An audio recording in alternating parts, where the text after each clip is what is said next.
Assalamualaikum warahmatullahi wabarakatuh. Bertemu kembali dengan Pak Hanafi dalam materi pembelajaran daring untuk mata pelajaran IPA kelas 9 semester genap. Pada kesempatan kali ini kita akan membahas tentang bioteknologi. Jadi, siapkan diri dan selamat mengikuti. Dalam kehidupan sehari-hari, kita tentu akrab dengan beberapa jenis produk pangan, diantaranya tempe, tapai, dan roti. Tahukah anak-anak bahwa ketiga jenis makanan ini adalah contoh produk bioteknologi? Apakah bioteknologi itu? Mari kita pelajari dalam materi hari ini. Bioteknologi berasal dari kata bio yang artinya makhluk hidup dan teknologi yang artinya suatu cara atau alat untuk memudahkan manusia. Jadi, gampangnya bioteknologi ini merupakan perpaduan antara ilmu tentang makhluk hidup dan teknologi yang akan menghasilkan suatu produk atau jasa yang pada akhirnya akan mendatangkan kesejahteraan bagi manusia. Karenanya, pengertian bioteknologi secara umum adalah ilmu terapan yang menggunakan organisme atau bagian dari organisme untuk membuat suatu produk atau jasa untuk kesejahteraan manusia. Kemudian jenis bioteknologi. Bioteknologi secara umum dikelompokkan menjadi dua kelompok, yaitu bioteknologi konvensional dan bioteknologi modern. Bioteknologi konvensional memiliki ciri konsep bioteknologinya sederhana, biasanya memanfaatkan proses fermentasi. Kemudian memanfaatkan organisme secara langsung dan mudah dilakukan dalam skala kecil, biasanya menggunakan alat-alat dan bahan yang sederhana. Contohnya, produk bioteknologi di bidang pangan seperti tape, tempe, keju, dan beberapa produk lainnya. Untuk bioteknologi modern memiliki beberapa ciri, yaitu konsep teknologinya tingkat tinggi, biasanya sudah pada tingkat gen, baik itu rekayasa gen maupun mutasi gen. Kemudian memanfaatkan bagian dari mikroorganisme, bukan mikroorganismenya yang secara utuh ya, tapi bagian dari mikroorganismenya, misalnya mengambil DNA-nya, memanfaatkan enzimnya. Biasanya dilakukan dalam skala yang besar, membutuhkan alat dan bahan yang hanya bisa didapatkan di pabrik atau di laboratorium. Contohnya adalah rekayasa genetika, kemudian pembuatan antibiotik dan transgenik. Ini adalah jenis-jenis dari bioteknologi. Oke, kita lihat bioteknologi pada bidang pangan. Ada beberapa produk bioteknologi dalam bidang pangan, misalnya tapai, bahan utamanya adalah singkong atau beras ketan. Kemudian mikroorganisme yang digunakan adalah Saccharomyces cerevisiae, Aspergillus, dan Acetobacter aceti. Prinsip kerjanya, tape ini memanfaatkan proses fermentasi, yaitu mengubah amilum menjadi glukosa dan alkohol. Jadi, bahan utamanya berupa singkong dan beras ketan ini memiliki pati atau amilum. Nah, ini oleh mikroorganismenya akan diubah menjadi glukosa dan alkohol. Kemudian, yang kedua, tempe. Tempe bahan utamanya adalah kedelai. Mikroorganisme yang digunakan adalah Rhizopus oryzae. Prinsip kerjanya sama, masih menggunakan prinsip kerja fermentasi. Dalam hal ini, jamur Rhizopus oryzae akan menghasilkan benang-benang hifa yang membuat biji-biji kedelai saling terikat dan membentuk struktur yang kompak dan berwarna putih. Benang-benang hifa ini juga akan menguraikan protein-protein pada kacang kedelai sehingga nilai gizi pada tempe semakin tinggi daripada kalau hanya mengkonsumsi kedelai secara langsung. Kemudian yang ketiga, oncom. Bahan utamanya kedelai yang merupakan limbah tahu. Ini mirip dengan tempe. Mikroorganismenya yang digunakan adalah Neurospora cytophila. Prinsip kerjanya sama, masih fermentasi, di mana enzim yang dihasilkan oleh jamur Neurospora cytophila ini akan mengubah amilum menjadi gula dan beberapa jenis protein sehingga sama dengan tempe akan meningkatkan nilai gizi dari kacang kedelai tadi. Kemudian berikutnya keju. Keju bahan utamanya adalah susu, bisa susu sapi, bisa susu kambing.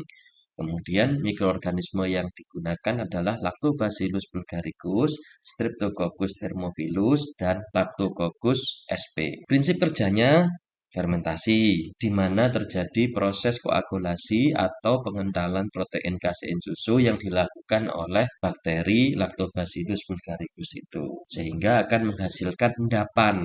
Endapannya tadi yang kemudian dikonsumsi sebagai keju.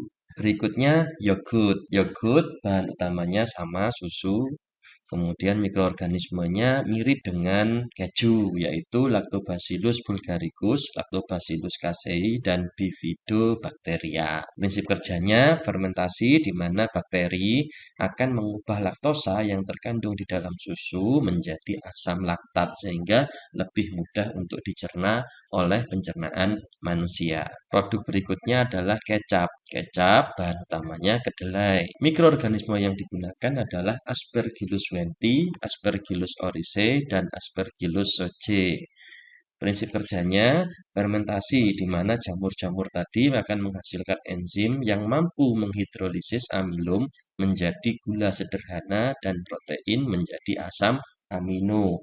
Gula sederhana dan asam amino ini merupakan molekul-molekul yang mudah dicerna dan diserap oleh tubuh manusia. Berikutnya roti. Roti bahan utamanya adalah tepung terigu. Mikroorganisme yang digunakan Saccharomyces cerevisiae. Prinsip kerjanya fermentasi, di mana jamur Saccharomyces cerevisiae akan menghasilkan gas karbon dioksida dan alkohol yang membuat adonan roti akan mengembang dan menghasilkan aroma khas pada adonan itu tadi. Biasanya Saccharomyces ini dikemas dalam bentuk serbuk yang kita kenal dengan istilah ragi roti. Produk berikutnya adalah nata de coco. Nata de coco bahan utamanya air kelapa. Mikroorganisme yang digunakan adalah Acetobacter xylinum. Prinsip kerjanya fermentasi di mana bakteri akan menumbuhkan enzim yang dapat menyusun gula menjadi rantai serat atau selulosa. Jadi, nata de coco ini pada dasarnya adalah serat atau selulosa yang dihasilkan oleh bakteri Acetobacter xylinum yang merupakan perubahan dari gula yang dikandung oleh air kelapa. Kemudian bioteknologi pada bidang pertanian. Yang pertama golden rice.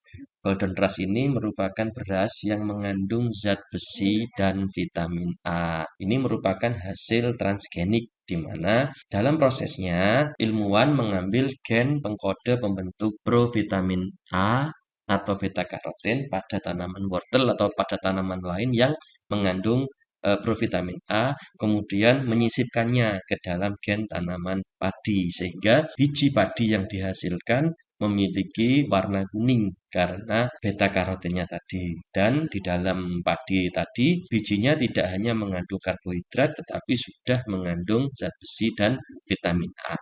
Produk yang kedua adalah jagung tahan hama. Jagung tahan hama ini adalah jagung yang memiliki sifat tahan terhadap serangan hama bila dibandingkan dengan jagung pada umumnya. Jadi jagung ini memang tanaman yang sering menjadi mangsa dari hama, utamanya hama serangga. Teknik dari jagung tahan hama ini menggunakan teknik transgenik di mana ilmuwan menyusupkan gen tahan serangan hama dari makhluk hidup lain ke dalam sel-sel tanaman jagung.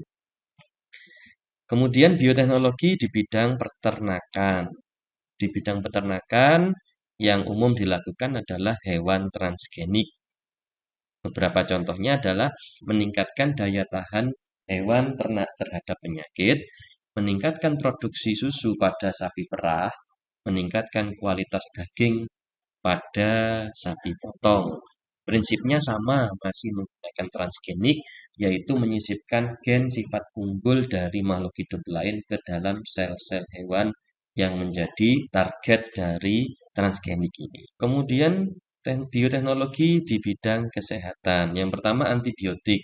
Antibiotik ini adalah senyawa yang dapat menghambat pertumbuhan mikroorganisme lain, khususnya bakteri. Kalau kita sakit, biasanya kita diberikan obat dan antibiotik. Obat diberikan untuk menghilangkan gejalanya dan antibiotik untuk membantu dalam menghambat pertumbuhan mikroorganisme yang masuk ke dalam tubuh kita. Contoh dari antibiotik ini adalah pemanfaatan jamur Penicillium notatum dan Penicillium chrysogenum untuk membuat penisilin dan Streptomyces griseus untuk streptomycin serta Streptomyces fradier untuk neomycin. Ini beberapa jenis antibiotik yang sering digunakan di dunia kedokteran. Kemudian vaksin.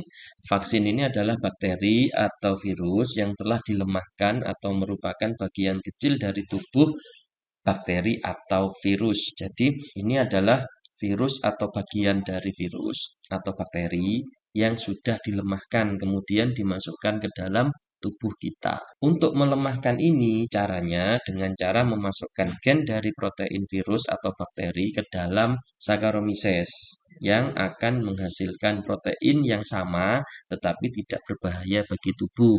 Jadi kita memanfaatkan Saccharomyces untuk memproduksi protein yang sama dengan yang dihasilkan oleh bakteri atau virus yang akan dibuat vaksinnya. Sehingga ketika dimasukkan ke dalam tubuh, maka tubuh kita bisa mengenali protein dari jenis bakteri atau virus tersebut. Sehingga ketika bakteri atau virus itu yang sesungguhnya masuk, tubuh kita sudah siap, sudah kebal dengan antigen untuk melawannya. Berikutnya insulin sintetis.